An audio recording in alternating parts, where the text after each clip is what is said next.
কইছিলাম না আসবো, আসছে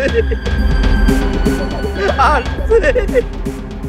কম কম কি কইবা কম। আমি শুধু টাকাটার জন্য কাজ করতে চাই।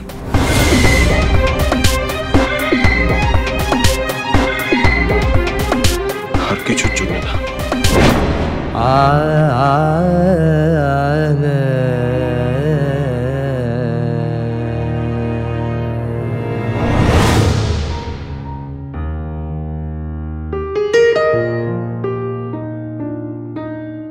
ওরে নিয়ে এখন কোর্টে যাব, 5 দিনের রিমান্ড চাইব।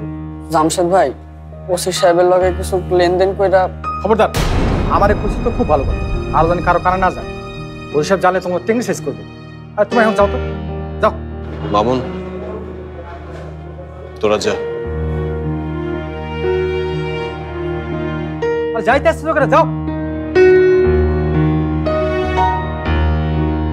আর যাও না। কোথেকে যা আসে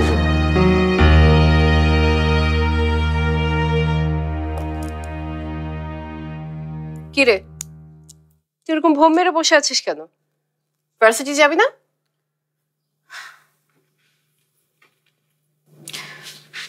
না, আজকে একটু শ্বশুর বাড়িতে যাব। আচ্ছা, ওই ক্রিমিনালটার জন্য তোদের এত দরদ উঠছে কেন আমি তো বুঝতে পারছি না। কাল রাতে দেখলাম আব্বুরও খুব মুড অফ, মানে আমার সাথে একটা কথা পর্যন্ত বললো না। রুমি স্মাগলিং করতে গিয়ে ধরা পড়েছে, ধোয়া তুলসী পাতা তো না। ও আমার বেস্ট ফ্রেন্ডের ভাই আপু। তাই তো সমস্যাটা কি বলতো? শুধুমাত্র বেস্ট ফ্রেন্ডের ভাইয়ের জন্য এত মায়া, নাকি তুই তোর প্রেমে পড়েছিস? কোনটা? শোন, এইসব চিন্তা ভুলেও মাথায় আনিস না। তাড়াতাড়ি রেডি হয়ে নিচে আয়, ক্লাসে লেট করা যাবে না।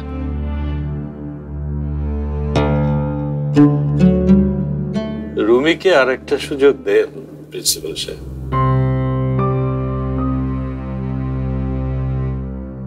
তাহলে তো ওর অপরাধটাকেই মেনে নেওয়া হবে আজগর। হ্যাঁ, কিন্তু মানুষকে তার ভুল শুধরানোর সুযোগ দেওয়া উচিত।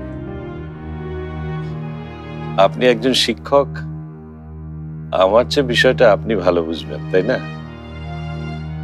আজ যদি রুমি ওর ভুল শুধরানোর সুযোগ না পায়, তাহলে ভবিষ্যতে ও হয়তো আরো বড় ধরনের অপরাধের সাথে জড়িয়ে পড়বে। তাই বলছি, এই একটা বার আপনি রুমিকে সুযোগ দিন। এরপরেও যদি রুমি না শুধরায়, তাহলে তুমি নিজেই ওকে পুলিশের কাছে দিও। রেজওয়ানা, তুমিও বলছো এই কথা? আমার যেটা বলা ছাড়া কোনো উপায় নাই।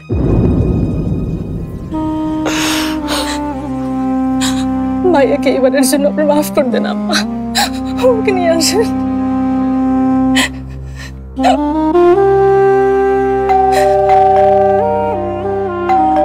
শশী ডাকতো।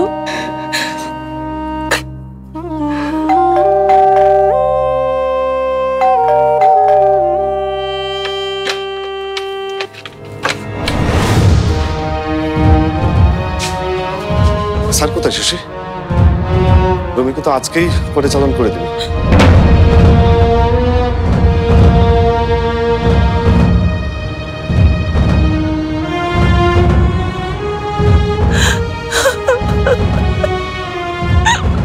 রুমিকে কি সত্যি কাঠ করে তুলবে ওরা?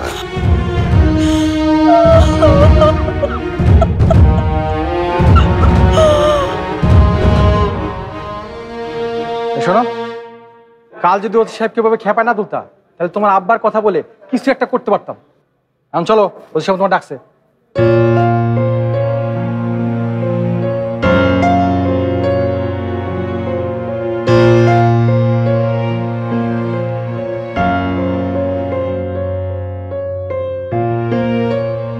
স্যার, আসার সময় ওসি সাহেবকে একটা ফোন দিয়ে আসা বুঝছিল। ব্যস্ত মানুষ। স্যার, রুমি আসছে।